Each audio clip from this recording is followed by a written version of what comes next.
हम ही लोग ने किया है, वो उधर कोई सा भी कुछ भी नहीं हो रहा है, वहाँ कोई नियम नहीं हो रहा है, वो लोग फरार हैं। और ऐसे वो लोग जब हॉस्पिटल में मरने के लिए छोड़ दिए, तो श्राद्ध तो मरने के बाद का चीज़ है। जीते जी वो लोग मार दिए हैं, तो वो लोग किस मुँह से श्राद्ध करेंगे? सब पे बैठना चाहिए, एसआईटी की टीम गठित होनी चाहिए। बोले कि 28 लाख रुपए हम मकान बना रहे हैं, उसमें से हमको दो। ऐसा करके फिर वो वापस ही नहीं ले गए, राखी के बाद यहीं छोड़ दिया। और मेरी बहन चली गई, हमको किसी के लिए नहीं लड़ना। लेकिन ये आगे के लोगों के लिए कितना डेंजरस है। उनके पास डाउरी का केस आएगा, उनके पास किसी मेडिकल कॉम्प्लिकेशन का केस आएगा, तो ये सेटिंग करके उसको तो बचा लेंगे। ऐसे तो ये एक बड़े लोग पे आरोप है, एक कानून के जानकार के पास पर यह आरोप है।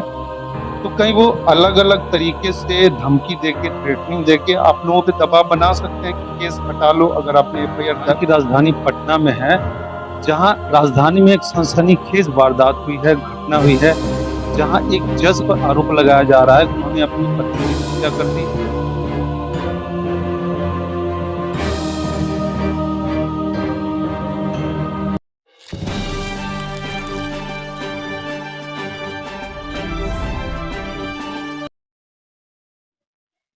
अभी हम बिहार की राजधानी पटना में हैं, जहां राजधानी में एक सनसनीखेज वारदात हुई है, घटना हुई है, जहां एक जज पर आरोप लगाया जा रहा है कि उन्होंने अपनी पत्नी की हत्या कर दी या साजिश के तहत हत्या करवा दी।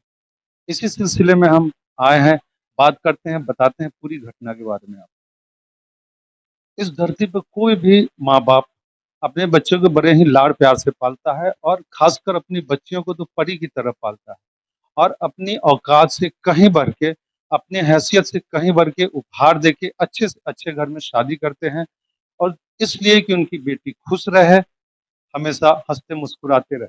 लेकिन इसी हंसी मुस्कुराहट को छीन लिया गया है। आइए आपको वारदात के बारे में बताते हैं और जानकारी लेते हैं कि आखिर घटना क्या है और क्या हुआ था। आप अपना नाम। मेरा नाम सरस्वती है। मेरी बहन चांदनी चंद्रा छोटी बहन है। उसी का शादी प्रतीक शैल जुडिशियल मजिस्ट्रेट से 11 मई 2022 को हुआ था। और शादी के बाद उसको काफ़ी टॉर्चर किया जाने लगा। कुछ महीने तो ठीक रहा, फिर मेरे अक्टूबर में मेरे पापा रिटायर किए, तो सरकारी सेवक को कुछ ग्रेच्युटी पीएफ वगैरह मिलता है। उसके लिए बोले कि 28 लाख रुपए हम मकान बना रहे हैं, उसमें से हमको दो। ऐसा करके फिर वो वापस ही नहीं ले गए, राखी के बाद यहीं छोड़ दिए। समाज बैठा के मान मनोबल के बाद पहुँचाए, तो कुछ दिन ठीक से रहे। उसके बाद फिर 15 को गंभीर हालत में आँत उसका फट चुका था, पति फरार है, और डाल के निजी हॉस्पिटल में भाग गए वो लोग। हम लोग पारस ले गए, वो काफ़ी क्रिटिकल थी, लेकिन पारस वेंटिलेटर पे डाला, वो नहीं बचा सका। यहाँ तक मेरी बहन का मोबाइल हैक था, वो हम लोग से संपर्क भी नहीं कर पाई, बाहर के किसी लोग से संपर्क नहीं कर पाई, क्योंकि मेड और ड्राइवर तक को भी वो लोग भगा दिया था। एक सोची समझी शार्प माइंडेड क्रिमिनल ऑफेंस होता है। आपकी बहन का जो आंत में प्रॉब्लम कुछ हुआ, तो वो किसी बीमारी की वजह से हुआ या किसी साजिश के तहत कुछ दवा दे के कैसे हुआ, कुछ जानकारी है? मेरी बहन एक जवान लड़की थी, नो बीपी, शुगर, किसी तरह का उसको कोई बीमारी नहीं था। मेरे पास अगर 30 साल वो मेरे पास रही है, साल भर में उसको क्या बीमारी हो जाएगा जिससे वो एक रात में ही चल बसेगी। और याद होगा सर कूली में कैसे उसके पेट पे एक लात पड़ा, तो उसके बाद अमिताभ बच्चन नहीं सह पाया। मेरी बहन तो फिर भी बहुत पतली-दुबली थी, इतना तक कि उसको खाना नहीं मिला। उसके आखिरी शब्द थे, "मम्मी अच्छा खाना बना के रखना, 3 दिन से कुछ खाना नहीं खाए।" इस हालत में फिर उसको मारा गया, तो उसका आँत फट गया। आँत क्यों फटेगा? बीमारी बहुत तरह का होता है, आँत कैसे फट जाएगा? सर नहीं फटा, आँत फटा। ये सब एक पढ़ा-लिखा क्रिमिनल है, वो छोटा क्रिमिनल नहीं है जो चाकू मार देगा। उसको पता है जब 1 साल वो लड़की को तड़पा सकता है, तो उसको बखूबी आता है कि हम कैसे उसको मारें कि हम बच के भी निकलें। रोज़ उस थाना पुलिस और केस डील करते हैं। कानून के रक्षक है, कानून के रक्षक तो नहीं है, कानून के बहुत अच्छे जानकार हैं, जो जानकारी को वो अपने आप को बचाने में लगा रहे हैं, दोषियों को सज़ा दिलवाने में नहीं।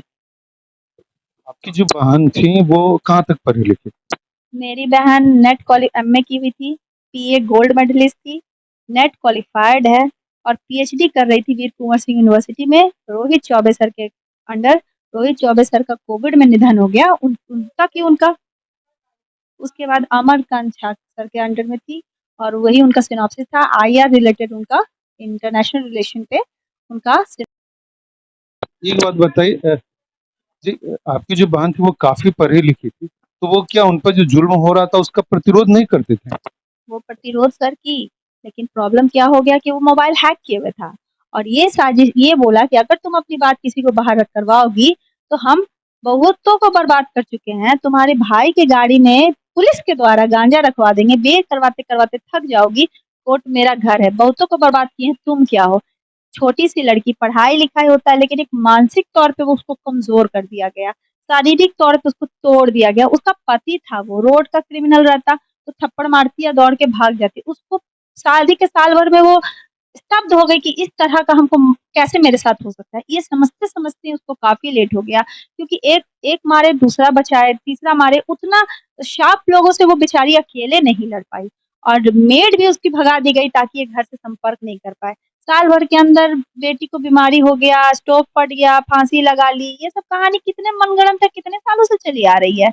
लड़का 21 में देखा देखी हुआ, 21 के बाद मई में शादी हुआ। शादी के 1 साल पहले जब लड़का डेट किए, 1 साल लड़की को वीडियो बनवाए, तब उनको नहीं यकीन आया कि इसको कोई जानलेवा बीमारी हो सकता है। 15 ही अगस्त को उसको बीमारी हो गया। पहाड़ पे चढ़ के जब हनीमून मनाया तो नहीं, पहाड़ नहीं चढ़ सकती है, पैर टूटी है, लंगड़ी है, हाँफ रही है, ब्लड निकल रहा है, क्या इशू था। लड़का को 15 अगस्त को पता चला कि आंत फट गया तो इसको बीमारी था। रात भर में जानलेवा बीमारी होता है सर, जान जाना इतना आसान नहीं है। और आंत फटने से इतना आसान नहीं है सर, और जवान लड़की है, कोई कॉम्प्लिकेशन नहीं है, नॉट इवन बीपी शुगर, कुछ भी नहीं। आपको क्या लगता है ये सोची-समझी साजिश है, जिसके तहत उनको इस तरीके से मर्डर किया गया कि सामने वाला बिल्कुल अपने आप को पाक-साफ बचा ले? सर मर्डरर कौन है? एक लेमैन किराए पे लिया हुआ क्रिमिनल नहीं है। एक डिस्ट्रिक्ट जुडिशियल मजिस्ट्रेट है जो शार्प माइंडेड है, जो पढ़ा लिखा है। वो ऐसा लेमैन क्रिमिनल जैसा व्यवहार नहीं करेगा। वो एक बहुत शार्प माइंडेड है, उसको पता है कि कहाँ हम फँस सकते हैं, कहाँ से हम निकल सकते हैं, लेकिन वो ये नहीं जाना कितना बड़ा भी शातिर हो छोड़ देता है। मेरी बहन का ही ये कहिए कि दिमाग लगाई कि इतना हैक होने के बावजूद वो अपने परिवार से लूडो पे संपर्क की, तभी हम यहाँ खड़े हैं। अगर लूडो से मेरी बहन संपर्क नहीं करती तो हमको ये समझ आता कि मेरी बहन मरी कैसे, ये हमेशा एक रहस्य ही बना रह जाता। लेकिन वो अपने जाने से पहले अपने बचाव का और उसको कल्प्रिट को सजा दिलाने का हमको हथियार दे कर गई है। इतना हथियार है कि वो कोर्ट में खड़े होंगे तो कहीं के नहीं रहेंगे। और मेरी बहन चली गई, हमको किसी के लिए नहीं लड़ना है। लेकिन ये आगे के लोगों के लिए कितना डेंजरस है। उनके पास डाउरी का केस आएगा, उनके पास किसी मेडिकल कॉम्प्लिकेशन का केस आएगा, तो ये सेटिंग करके उसको तो बचा लेंगे। ऐसे जज पे न्यायपालिका को भरोसा नहीं करना चाहिए, इस दाग को सर्जरी करके हटाना चाहिए। मेरा यही अपील है सर।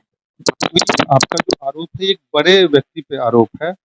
अभी तक जब तक वो दोषी साबित नहीं हो जाते आरोप ही कहा जाएगा। तो ये एक बड़े लोग पे आरोप है, एक कानून के जानकार के पास पर ये आरोप है।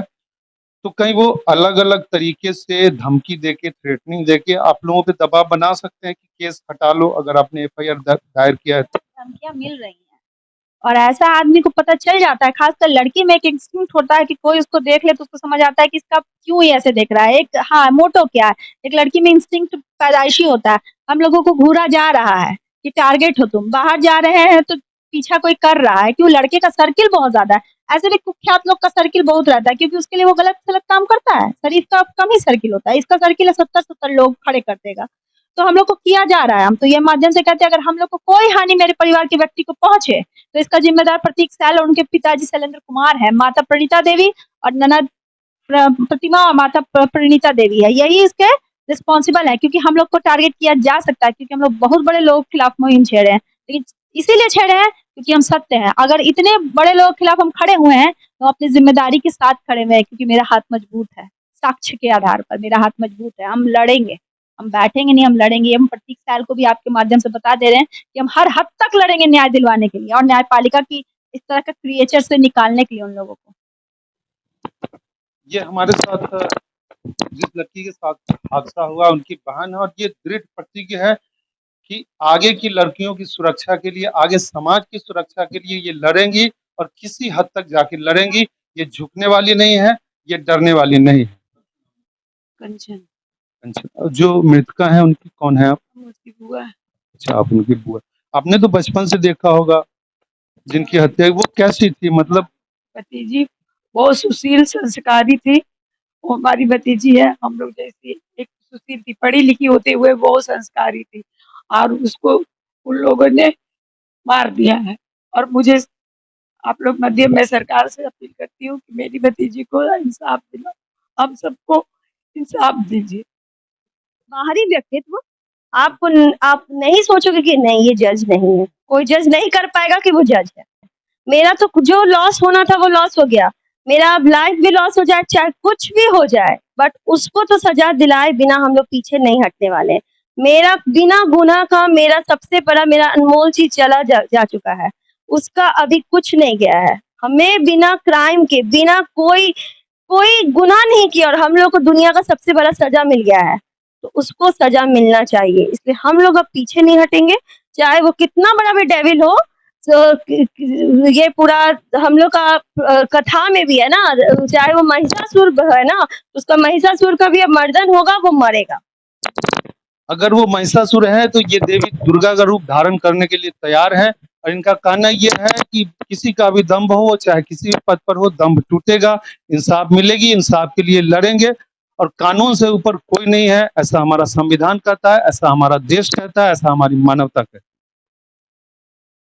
एक बात है कि आपका जो पहला है वो कानून के माहिर खिलाड़ी से है, खुद एक न्यायाधीश है, जज है, तो अलग अलग तरीकों से आपको अभी विचलित करने के लिए या आपके मुकदमा को कमजोर करने के लिए कोशिश किया जाएगा। तो ऐसी कुछ जानकारी है कि आपके पास की कुछ साजिश हो रही हो?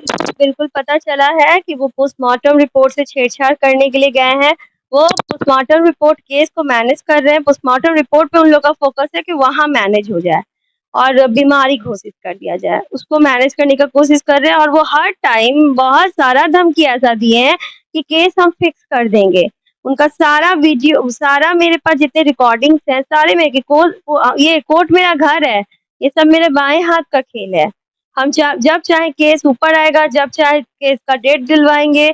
मेरा पैरवी पहुंच बहुत ज्यादा है, मेरे से टकराने का सोचना भी नहीं। टकराओगी तो तुम लोग सबको बर्बाद कर देंगे। मेरा भाई को बर्बाद करने के लिए वो हमेशा बोलती थी गाड़ी का शीशा लॉक के रखना, गाड़ी से उतरना मत, हर तरह से डरा दिया था। और बहन लोग को क्या होता है कि भाई बहुत प्यारा होता है, भाई के नाम से बहुत डर जाती है। तो मेरी बहन भी उसी तरह से काफी ज्यादा डर चुकी थी अपने भाई के लिए। वो हमेशा उसको बोलती थी तुम सेफ से रहना, तुम अकेले नहीं जाना, क्योंकि प्रतीक जज थोड़ी है, प्रतीक पे गुंडा है, उसका काफी फ्रेंड सर्किल भी बहुत है। और आज भी हम लोग जब रोड पे निकल रहे हैं तो ऐसा फील हो रहा है कि जैसे हमें कोई दबा रहा है, घूम रहा है, कोई अननोन हम लोग को पीछा कर रहा है। जिस तरह से हम लोग को देखा जाता है, लड़कियों में 5 सेंस नहीं होता है, 6 सेंस होता है, वो 6 सेंस को भी पहचान लेती है। उस टाइप से हम लोग को महसूस हो रहा है। हम लोग का अभी केस के लिए हम लोग काफी आना जाना कर रहे हैं। हम लोग को हर समय ऐसा लग रहा है भाई हम लोग का कोई पीछा कर रहा है।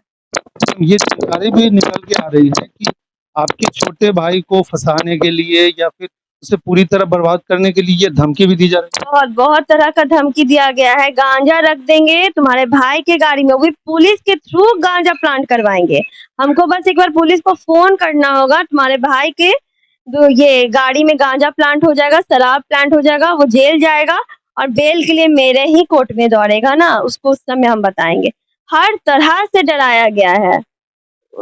इतना मेंटल टॉर्चर, फिजिकल टॉर्चर के थ्रू मेरी बहन गई है कि वो वर्ड्स में नहीं बोला जा सकता। एक बात बताइए, वो शादी से पहले लड़की को देखे, लड़की के साथ प्री वेडिंग शूट भी हुआ, तो लड़की उनको पसंद रही होगी, तो फिर उसके बाद ये साजिश क्यों, इसकी वजह क्या हो सकती है? बिल्कुल क्योंकि वो लड़की को देखे, एक नॉर्मल अरेंज मैरिज है जो बिहार में होता है, नॉर्मल वो देखा देखी हुआ, वो पसंद किए, 1 साल के बाद शादी हुई है, कोविड की वजह से भी रुक गया, डेटिंग किए, फोटो प्री वेडिंग शूट करने बनारस गए हैं और अब बीमारी बोल रहे हैं। ये लेह लद्दाख, कश्मीर, पहलगांव सब घूमे हैं, वो उसमें काफी चढ़ाई होती है, काफी ऊंचा में उनको प्रॉब्लम हो रहा था। बट मेरी बहन का फोटोज देख लो, सारा इंस्टा पे भी डाला हुआ है, वो पूरा बहुत इंजॉय करने वाली लड़की थी, वो सारा इंजॉय करी, उस समय बीमार नहीं थी। सब बीमारी जाके एक दिन में हुआ बीमारी और अगले दिन उसका डेथ हो गया। ये एक सोचा समझा साजिश है और सबको एविडेंसेस तो प्रूफ करेंगे कोर्ट में, बट एक अंतरात्मा से सारा लोग जानता है कि यहाँ पे क्या केस हुआ है। ये मूल कारण क्या हो सकता है? मूल कारण हो सकता है दहेज के लोभी में वो शादी किए। अगर आगे भी उनको दहेज दिया जाता तो रिश्ता लेते पापा को पैसा देते जाओ, उसको ठीक रखो। और एक्स्ट्रा मैरिटल अफेयर्स भी है उनका। वो लड़कियों से बात करते थे, वो सब फ़ोन के थ्रू उनका पता चल जाएगा। वो लगातार घंटों लड़कियों से बात करते थे। फ़ोन ट्रैकिंग हो, उस किससे बात करते थे, कितने सिम यूज़ करते थे, सबका पता लगाना चाहिए। सिम बदल के बात करते थे, कैसे करते, बिकॉज़ वो तो काफ़ी इंटेलेक्चुअल क्रिमिनल है, क्लेमैन है नहीं वो कि हम लोग जो गलती करते हैं वो नहीं करेगा। उसका इसलिए उसका पता चले वो रात-रात भर लड़कियों से बात करते थे। तो मतलब ये जज के बेस में पूरी तरह से बिल्कुल गुंडा थे, ऐसा आरोप लगा रही हैं आप? बिल्कुल गुंडा थे, वो जज नहीं जल्लाद है, ये वर्ड आप लिख लीजिए, वो जज नहीं है जल्लाद है। उसमें कोई भी जज का क्वालिटी नहीं है। आप लोग ही सोचिए जो उस पे लगा उसमें 1% एक वर्ड भी हमने एक निराधार कुछ भी नहीं बोला है। सब चीज़ का आधार है मेरे पास, सब चीज़ का सबूत है मेरे पास। एक होता है कि आप कुछ भी बोल रहे हैं, नहीं आप पता लगाओ पीने का, आप लोग रिपोर्टर्स हो, आप अंतर पता लगाओ, पता चलेगा वो पीता है। एक्स्ट्रा मैरिटल अफेयर्स उसका फ़ोन से थ्रू पता चल जाएगा। आपका बना बनाया 3 तल्ला मकान बेच के वो किराए के घर में पता क्यों किया? हिस्ट्री आप पता करो, आप उसके गाँव जाओ, नरहट जाओ, उसका पूरा अभी क्या बोलते हैं, एक धागा पकड़ो पूरा खुल जाएगा कि वो किस तरह का गिरा हुआ आदमी है।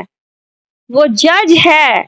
आप एग्ज़ाम पास करके यहाँ पे जज बन गए, इंसानियत का वहाँ पे टेस्ट नहीं हो रहा है ना, हम लोग एक एग्ज़ाम पास कर रहे हैं, बट इंसानियत का तो टेस्ट नहीं हो रहा है। वो चीज़ का आप अभी ले भी नहीं सकते हो, वो तो सब्जेक्टिव चीज़ है, वो आप ले नहीं सकते। आप प्रूफ करके दिखाओ, उसका बैकग्राउंड से आपको पता चल जाएगा कि वो किस तरह का क्रिमिनल इंसान है।